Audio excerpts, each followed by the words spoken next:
Hello and welcome to this short demonstration in Tolley's VAT Adviser on how to model B2B chain transactions. So that's where there's a single movement of goods domestically or cross-border with three parties.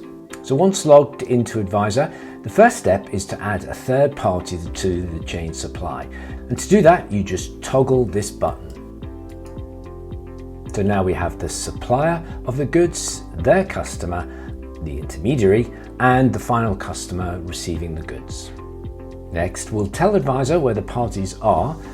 Firstly, a German-based supplier with a UK intermediary who has multiple VAT registrations, and we'll have them use their Austrian VAT number for this, and then our final customer, an Austrian-based business.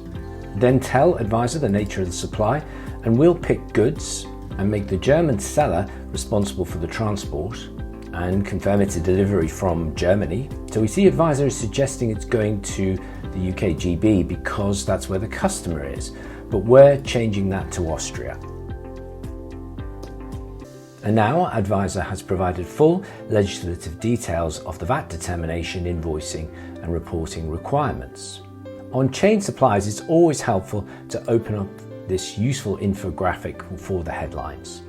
And you'll see two invoices, the first from the German supplier to the UK customer, but using the UK company's Austrian VAT number, hence the Austrian flag.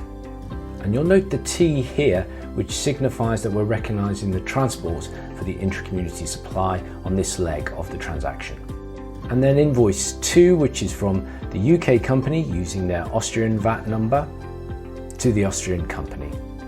And then lastly, we're confirming it's a single movement of goods from Germany to Austria.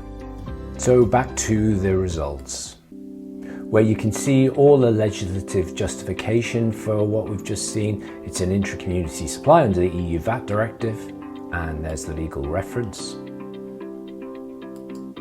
So zero VAT on this invoice, and the German seller should include this invoice narrative on their invoice to explain why they've not been charging VAT, and confirmation of the two VAT numbers to use, and if any VAT numbers are missing, that'll be indicated.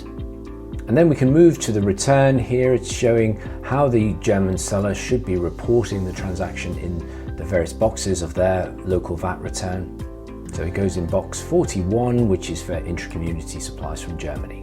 So this is the first invoice. Let's go and look at the second invoice, which covers the sale of the goods from the UK intermediary to their Austrian customer.